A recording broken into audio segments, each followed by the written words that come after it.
بسم اللہ الرحمن الرحیم الحمد للہ نحمده ونستعینه ونستغفره ونؤمن به ونتوکل علیہ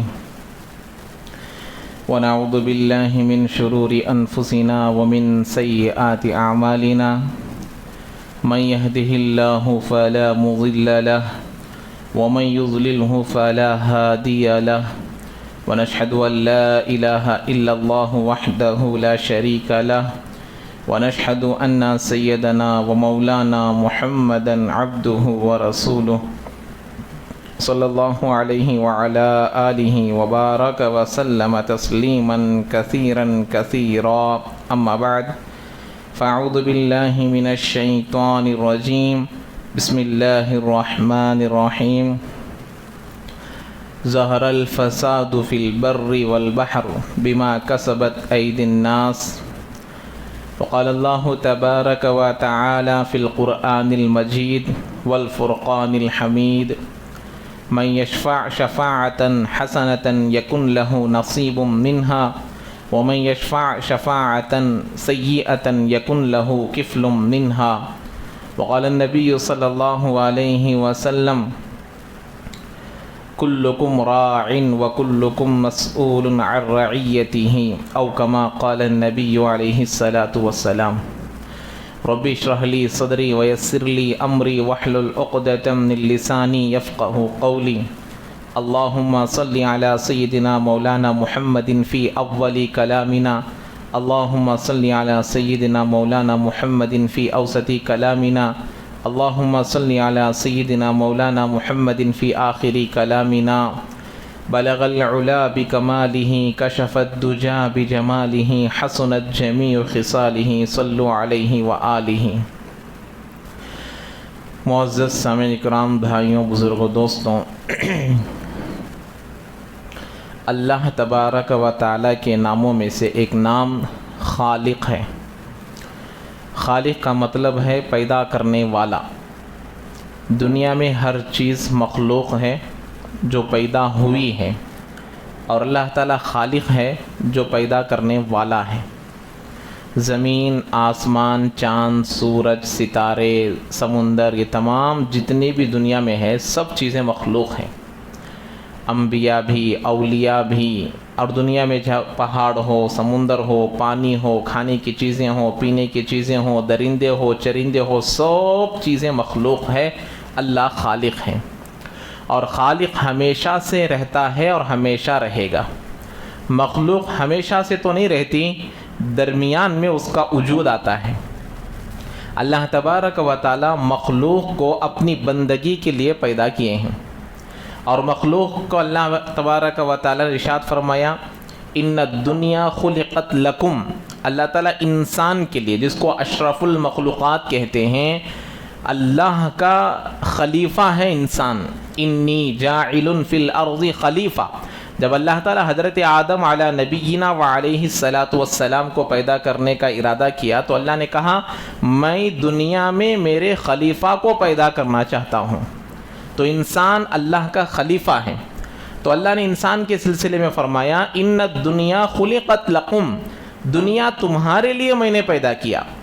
یہ اتنا بڑا آسمان، یہ اتنی بڑی زمین، یہ اتنا ٹھاٹے مارتا ہوا سمندر، اور یہ کھانے کے جانور، یہ جتنے بھی ہم لوگ بکریاں، مرغیاں اور جتنی بھی چیزیں ہم کھاتے ہیں، پھل کھاتے ہیں، ترکاریاں کھاتے ہیں، یہ تمام چیزیں اللہ فرما رہا ہے یہ پوری چیزیں تیرے لیے، انسان کے لیے، آدم کے بیٹے کے لیے ہیں، نسل آدم کے لیے ہیں۔ لیکن وَأَنْتُمْ خُلِقْتُمْ لِلْآخِرَةِ، لیکن تم پیدا کیے گئے ہو آخرت کے لیے۔ تو یہ حدیث قدسی سے بات ہم کو یہ سمجھ میں آتی ہے کہ دنیا کی زندگی یہ مختصر سی زندگی ہے، دنیا کی زندگی بالکل مختصر سی زندگی۔ وَمَا الْحَيَاةُ الدُّنْيَا إِلَّا، اللہ تعالیٰ فرماتے ہیں کہ دنیا کی زندگی یہ کھیل تماشا ہے، لَعِبٌ وَلَهْوٌ، یہ کھیل تماشا ہے۔ آپ لوگ بچپن میں بچوں کو دیکھے ہوں گے بالو وغیرہ میں، مٹی وغیرہ میں گھر بناتے ہیں، محنت سے بناتے ہیں, گھنٹوں مل کر بناتے ہیں, اس میں سٹیپس بھی ہوتے ہیں, اس میں چھت بھی ہوتے ہیں, بسا اوقات 2 آفٹر کے گھر بھی بچے بناتے ہیں, اس کے اندر کئی ساری چیزیں وہ بناتے ہیں. جب وقت ہو جاتا ہے امی ان کو بلاتی ہے, باپ ان کو بلاتا ہے, بڑا بھائی ان کو بلاتا ہے, ارے کب سے کھیل رہے ہو آ جا, تو جو محنت سے بنا ہوا گھر ہوتا ہے اس کو اپنے ہاتھوں سے توڑ کر آ جاتے ہیں کہ ابھی تو میرا وقت ہو گیا. ایسے ہی اللہ تبارک و تعالی مثال دے کر فرما رہے ہیں کہ دنیا کھیل تماشا ہے, لیکن اس کھیل تماشے والی زندگی میں آخرت کی زندگی کو سامنے رکھ کر جو آدمی عقل مند بن جاتا ہے, اپنی آخرت کی تیاری کر لیتا ہے, اللہ تبارک و تعالیٰ کو راضی کر لیتا ہے, نبی کو راضی کر لیتا ہے, وہ آنے والی ہمیشہ کی زندگی میں کامیاب ہوتا چلا جائے گا, ہمیشہ کے لیے کامیاب ہو جائے گا. اس لیے اللہ کے نبی علیہ السلام نے حدیث مبارکہ میں ارشاد فرمایا, الکیس من دانا نفسہ وعمل لما بعد الموت. لوگوں میں سب سے عقل مند انسان وہ ہے, الکیس من دانا نفسہ, اپنے نفس کو, اپنے خواہشات کو اپنے قابو میں رکھے, اپنے خواہشات کو اپنے کنٹرول میں رکھے اور زندگی گزارے زندگی کے بعد آنے والی زندگی کے لیے. یہ زندگی گزارنا ہے اگلی زندگی کے لیے, یہ ہمارے سانسیں لینا مرنے کی بعد کی زندگی کے لیے, یہ ہمارے آنکھوں سے اللہ کی قدرت کو دیکھنا یہ مرنے کے بعد آنے والی زندگی کے لیے, ہمارے نمازیں پڑھنا, اللہ کو راضی کرنا یہ آخرت کی زندگی کے لیے ہیں, جنت کی زندگی کے لیے ہیں, اللہ تبارک و تعالیٰ کی رضامندی حاصل کرنے کے لیے ہیں. ہماری پوری زندگی اللہ کی رضامندی کے لیے ہے, مرنے کے بعد آنے والی زندگی کے لیے ہیں. تو اس لیے اللہ کے فرما رہے ہیں, الکیس من دان نفسہ وعمل لما بعد الموت. عقل مند شخص یہ ہے جو موت کے بعد آنے والی زندگی کے لیے تیاریاں کرتا ہے, اس کے لیے نمازیں پڑھتا ہے, اس کے لیے اپنی زندگی کو متقی پرہیزگار والی بناتا ہے. والعاجز من اتبع نفسہ ہواہا وتمنى علی اللہ. اور اللہ کے نبی بے وقوف کہہ رہے ہیں اس آدمی کو, اللہ کے نبی احمق کہہ رہے ہیں اس آدمی کو جو آدمی اپنے خواہشات کی پیروی کرتا ہے, اپنے دل کی مانتا ہے, رب کی نہیں مانتا, من کی مانتا ہے. اللہ کے نبی کہہ رہے ہیں یہ اپنے دل کی مانتا ہے, اپنے خواہشات پر عمل کرتا ہے اور اللہ پر امیدیں مانتا ہے, اللہ پر اپنی امیدیں مانتا ہے کہ اللہ بڑا رحیم ہے, اللہ بڑا کریم ہے, اللہ مجھے معاف کرنے والا ہے, اللہ مجھے جنت دینے والا ہے, ایسی امیدیں رکھتا ہے, عمل کچھ بھی نہیں کرتا. کوئی آدمی ہے کار لے کر بڑا سفر کرنے والا ہے, اب میری کار ہے, میں اس کو پیسے دے کر لایا ہوں, میں اس کو خرید کر لایا ہوں, اب کیا وہ بغیر پیٹرول کی گاڑی چلے گی؟ لاکھوں کے کروڑوں کے پیسوں کی کار بھی ہو, 10 کروڑ کی کار بھی ہو, لیکن اس میں پیٹرول ہی نہیں ہے, یا وہ ڈیزل کی گاڑی ہے تو اس میں ڈیزل ہی نہیں ہے, تو وہ گاڑی کہاں سے آگے بڑھے گی؟ اب وہی اسی طریقے سے آدمی کے لیے اللہ تبارک و تعالیٰ کی ذات پر بھروسہ رکھنا, امید رکھنا ضروری ہے, لیکن اس کے ساتھ ساتھ آخرت کے اعمال کرنا بھی ضروری ہے. تو میں یہ بتا رہا تھا, اللہ تعالیٰ فرماتے ہیں کہ پوری دنیا کا ذرہ ذرہ انسان کے لیے ہے اور انسان اللہ کے لیے ہے. تو اللہ تبارک و تعالیٰ خالق ہے, پوری دنیا مخلوق ہے. اب اللہ تبارک و تعالیٰ دنیا میں انسانوں کو بھیجا ہے اپنی عبادت کے لیے, اپنی فرما برداری کرنے کے لیے. مختصر سی زندگی اللہ تبارک و تعالیٰ ہر انسان کو دیتا ہے, لیکن یاد رکھیے دنیا میں اسلام سب سے پہلا مذہب تھا, اس میں کوئی شک کی بات نہیں ہے. یہ جو انگریز جو اپنا عقیدہ یہ بیان کرتے ہیں, یہ عیسائی جو اپنا عقیدہ بیان کرتے ہیں, یہ دوسرے مذاہب والے جو عقیدہ بیان کرتے ہیں کہ انسان پہلے بندر کی شکل میں تھا, یہ پہلے یہ جانور کی شکل میں تھا, پھر جاتے جاتے یہ انسان کی شکل اختیار کر گیا ہے, یہ اسلام کے عقیدے کے خلاف ہے, یہ ایمان کے عقیدے کے خلاف ہے, یہ قرآن کے عقیدے کے خلاف ہے, یہ نبی کی تعلیمات کے عقیدے کے خلاف ہے, یہ قرآن کے تعلیمات کے عقیدے کے خلاف ہے. اگر کوئی کلمہ پڑھنے والا, اگر کوئی اللہ کو ماننے والا, اگر کوئی رسول کو ماننے والا یہ کہتا ہے کہ انسان پہلے بندر تھا پھر بندر سے انسان بنا, تو اس کا ایمان خطرے میں ہے. ہمارا قرآن, ہمارا اللہ, ہمارے نبی, ہماری کتابیں, ہماری احادیثیں, اللہ کے نبی کی سنتیں, صحابہ کی زبانی سے ہم کو یہ باتیں پہنچی ہیں کہ انسان, دنیا کا سب سے پہلا انسان میرے اور آپ کے ابا حضرت آدم علیہ السلام ہے, پہلی عورت حضرت حوا علیہ السلام ہے. ان دونوں کے ذریعے سے اللہ نے دنیا کا وجود بخشا ہے. لیکن افسوس کہ آج مسلمان بھی یہ سمجھنے لگتے ہیں کہ بھئی پہلے انسان یہ جانور تھا، یہ بندر تھا، پھر جا کر انسان بنا ہے۔ تو میرے بھائیوں، اللہ تبارک و تعالیٰ دنیا میں انسان کو اپنا خلیفہ بنا کر بھیجا، اپنے لیے عابد بنا کر بھیجا کہ دنیا میں جا کر بندہ میری عبادتیں کرے۔ مختصر سی زندگی اللہ نے دیا ہے، تو ان مختصر سی زندگی میں اللہ تبارک و تعالیٰ بسا اوقات انسانوں پر حالتیں لے کر آتے ہیں۔ مذہب ہمارا اسلام ہے، ہم مسلمان ہیں، ہمارا خالق اللہ ہے، ہمارے نبی محمد صلی اللہ علیہ وسلم ہے، ہماری کتاب قرآن مجید ہے۔ یہ پوری چیزیں جو تعلیمات ہم کو دیتے ہیں، ہم اس کے سامنے اپنا سر جھکانے کے لیے تیار ہیں۔ اس کے سامنے ہم اپنے عقل کو نہیں دوڑائیں گے، ہم اس کے سامنے اپنے عقل کو نہیں دوڑائیں گے۔ وہ جو کہتے ہیں ہم اس بات کو ماننے کے لیے تیار ہیں۔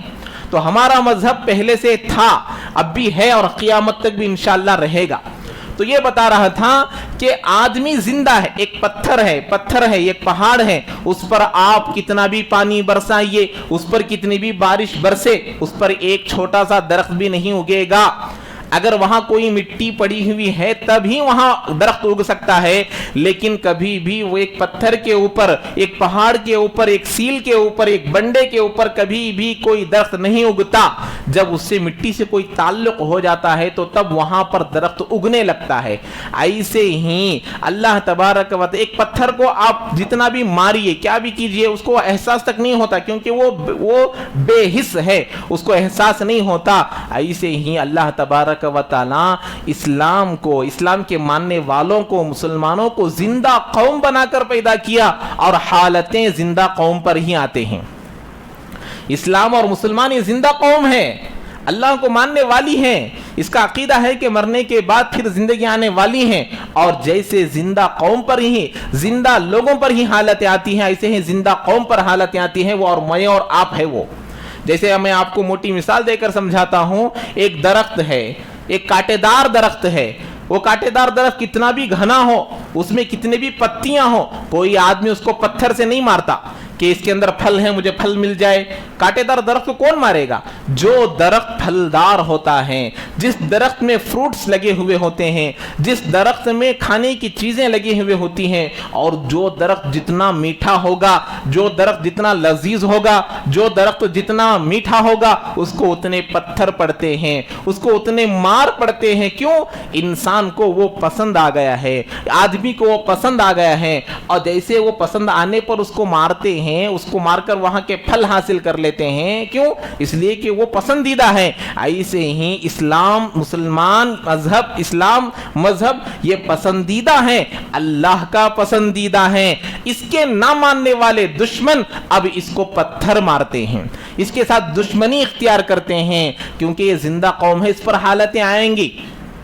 آج تک آپ نے کسی جگہ دیکھا کہ اس مذہب کے چھوڑنے والوں کو یہ دیا جائے گا، اس مذہب کے چھوڑنے والوں کو یہ دیا جائے گا؟ نہیں۔ لیکن مسلمانوں پر زمانے سے یہ سازشیں چل رہی ہیں، ایمان کو چھوڑ کر آ جاؤ زندگی دیں گے، ایمان کو چھوڑ کر آ جاؤ مال دیں گے، ایمان کو چھوڑ کر آ جاؤ عورتیں دیں گے، ایمان کو چھوڑ کر آ جاؤ لاکھوں کے پیسے دیں گے، گھر واپسی کر لو تم کو لاکھوں کے پیسے دیں گے۔ ایسی سازشیں اب سے نہیں، ہمارے آدم علیہ السلام سے چلتے آ رہے ہیں، چل رہے ہیں، اور قیامت تک بھی آئیں گے۔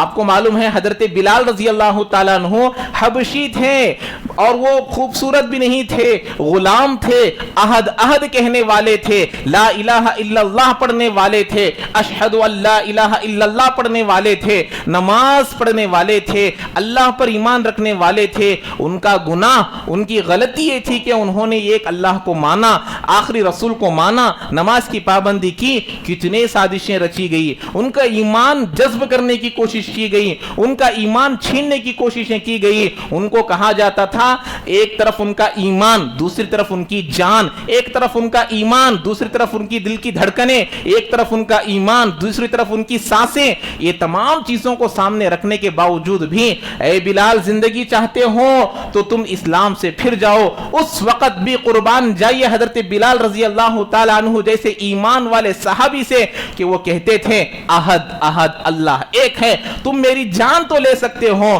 تم میرے سانسوں کو تو رکا سکتے ہو، تم تم میرے بدن کے ٹکڑے ٹکڑے تو کر سکتے ہو، لیکن میرے دل کے اندر جو اللہ کی محبت ہے، میرے دل کے اندر جو رسول کی محبت ہے، میرے دل کے اندر جو اللہ کی محبت ہے، اس محبت کو تم میرے دل سے نہیں نکال سکتے۔ اسی طرح تڑپتے تڑپتے میں جان دینے کے لیے تیار ہوں، لیکن ایمان دینے کے لیے میں تیار نہیں ہوں۔ یہ ہمارے حضرت بلال رضی اللہ تعالی عنہ کا جواب تھا۔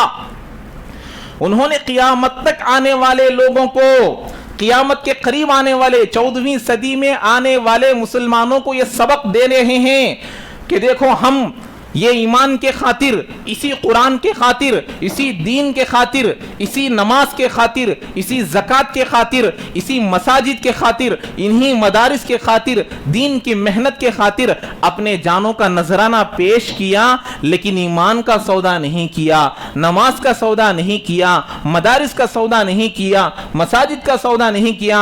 اے اللہ کے نبی کے ماننے والوں، اے قرآن کے ماننے والوں، تم پر بھی ایسی حالتیں آ سکتی ہیں، جب بھی تم لوگ بھی ایسے ہی اسلام پر ثابت قدم رہنا۔ یہ وہ سبق دے کر چلے گئے ہیں۔ تو آج ہمارے اوپر بھی حالتیں آ رہی ہیں، لیکن ان کی جیسی تو حالتیں نہیں ہیں، لیکن ان حالتوں سے متاثر نہیں ہونا چاہیے۔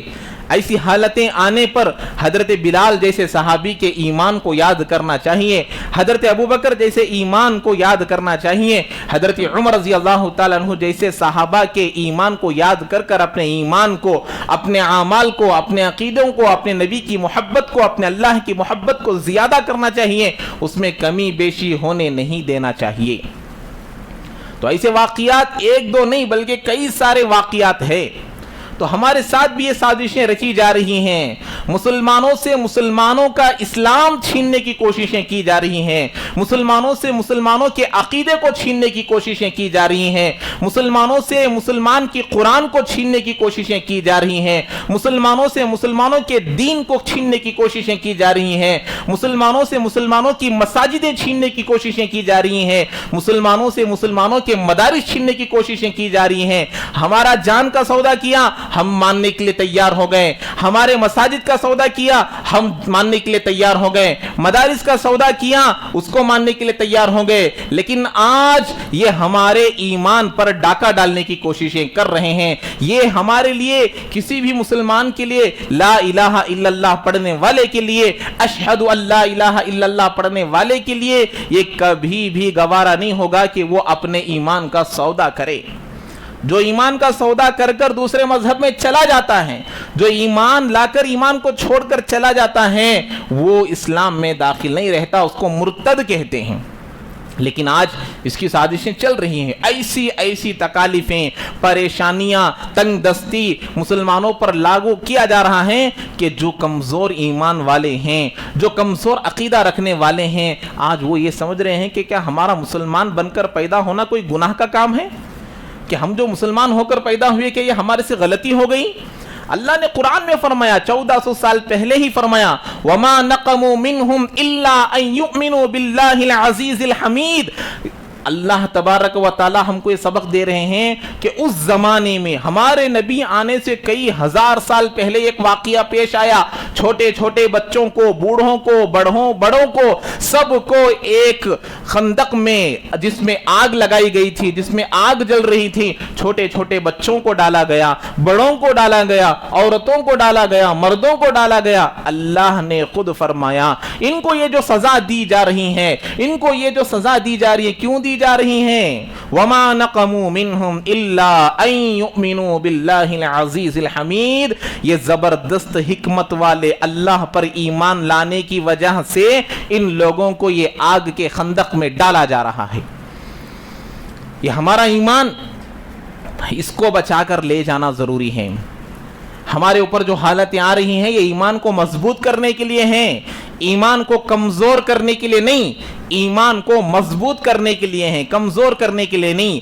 ہمارے صحابہ، ہمارا دین، ہمارا قرآن، ہمارا اللہ ہم تمام کو یہ تعلیمات دے رہے ہیں کہ تم ہمیشہ یاد رکھنا۔ اللہ قرآن میں فرمایا، یا ایھا الذین آمنوا اتقوا اللہ حق تقاتہ ولا تموتن الا وانتم مسلمون۔ اللہ کہہ رہے ہیں کہ اے ایمان والوں، اللہ کو ماننے والوں، قرآن قرآن کو ماننے والوں, رسول کو ماننے والوں, اللہ کے نبی کی سنت کو ماننے والوں, اللہ کو ڈرو جیسے کہ اللہ کو ڈرنے کا حق ہے, اور تمہاری موت ایمان پر آنا چاہیے, تمہاری موت اللہ کو ماننے کی حالت میں آنی چاہیے, تمہاری سانسیں اللہ کو ماننے کی حالت میں رکنا چاہیے, تمہاری دل کی دھڑکنیں اللہ کو ماننے کے وقت میں رکنا چاہیے. کہیں ایسا نہ ہو جائے تمہارے زندگی سے دین چلا جائے, تمہارے عقیدے ختم ہو جائے, تمہارا ایمان ختم ہو جائے, تم کسی اور مذہب میں داخل ہو جائے,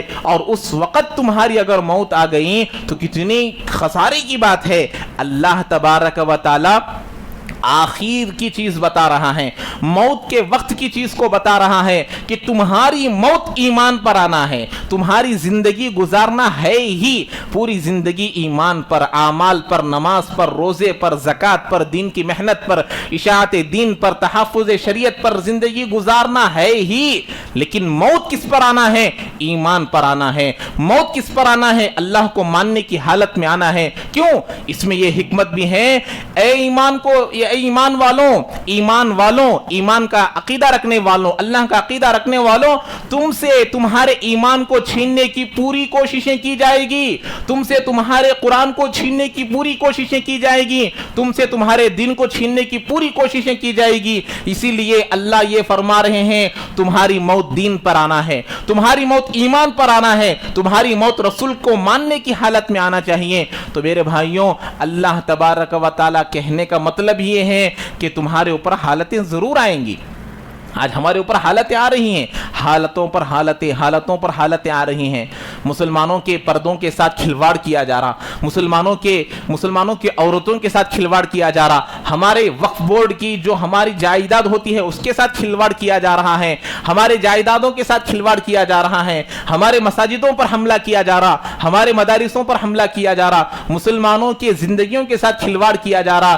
اتنی حالتیں, اتنی پریشانیاں, اتنی دشواریاں, اتنی صعوبتیں اسلام کے علاوہ, مسلمانوں کے علاوہ, دین کے علاوہ اگر کسی اور مذہب کے ماننے والوں پر ایسی حالتیں آتی, اگر کسی اور مذہب کے ماننے والوں پر اتنی صعوبتیں آتی, اگر کسی اور مذہب ماننے والوں پر اتنی دشواریاں آتی, آج اس مذہب کا نام و نشان باقی نہیں رہتا. لیکن جتنی حالتیں اسلام پر آ رہی ہیں, جتنی پریشانیاں اسلام پر آ رہی ہیں, جتنی دشواریاں اسلام پر آ رہی ہیں, جتنی صعوبتیں اسلام پر آ رہی ہیں, اسلام اتنا ہی ابھرتا جا رہا ہے. مسلمان بڑھتے جا رہے ہیں, اسلام کے ماننے والے بڑھتے جا رہے ہیں, اسلام میں داخل ہونے والے بڑھتے جا رہے ہیں. کیوں؟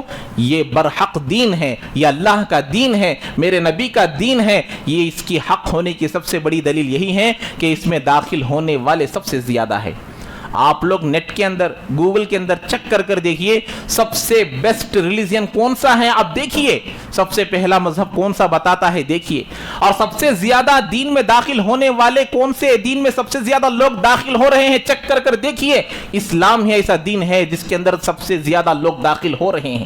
یہ گوگل کسی مسلمان کا نہیں ہے, یہ گوگل کسی کے مدرسے کے کنٹرول میں نہیں ہے, یہ پورے عیسائیوں کے, اسرائیل کے کنٹرول میں ہونے کے باوجود بھی حق کو دکھا رہے ہیں کہ اسلام کے ماننے والوں کی تعداد بڑھ رہی ہے, دین پر چلنے والوں کی تعداد بڑھ رہی ہے. لیکن مجھے اور آپ کا امتحان لیا جائے گا, مجھے اور آپ کو ایگزامینیشن دینا ہے کہ ہمارے اوپر کیسی بھی حالتیں آ جائے, کیسی بھی پریشانی آ جائے, ہم دین کو نہیں چھوڑیں گے, ہم رسول کو نہیں چھوڑیں گے. اب دیکھیے ہمارا ہی ملک کو لے لیجئے, ہمارے ہی کنٹری کو لے لیجئے, یہاں پر کتنی حالتیں مسلمانوں پر آ رہی ہیں. تو اب دیکھیے, اب آپ لوگوں کے لیے, ہمارے لیے, ہر مسلمان کے لیے ضروری ہے کہ اب جو انتخابات چل رہے ہیں, الیکشن وغیرہ جو چل رہے ہیں, تمام لوگوں کو معلوم ہے کہ جو موجودہ حکومت ہے, وقت کا یہ فرعون ہے, وقت کا یہ شداد ہے, وقت کا یہ حامان ہے, یہ قرآن کا دشمن ہے, یہ رسول کا دشمن ہے, یہ اللہ کا دشمن ہے, یہ دین کا دشمن ہے, یہ مساجد کا دشمن ہے. کھلے طور پر مسلمانوں کے خلاف بول رہا ہے, کھلے طور پر مسلمانوں کے خلاف آوازیں اٹھا رہا ہے. لیکن آج بھی ایسے جاہل مسلمان ہے, ایسے ان پڑھ مسلمان ہے کہ اس کو ووٹ ڈالنے کے لیے تیار ہے. جس دن آدمی اس پارٹی کو ووٹ ڈال کر اگر جتائے گا, اس کا ایمان خطرے میں ہے.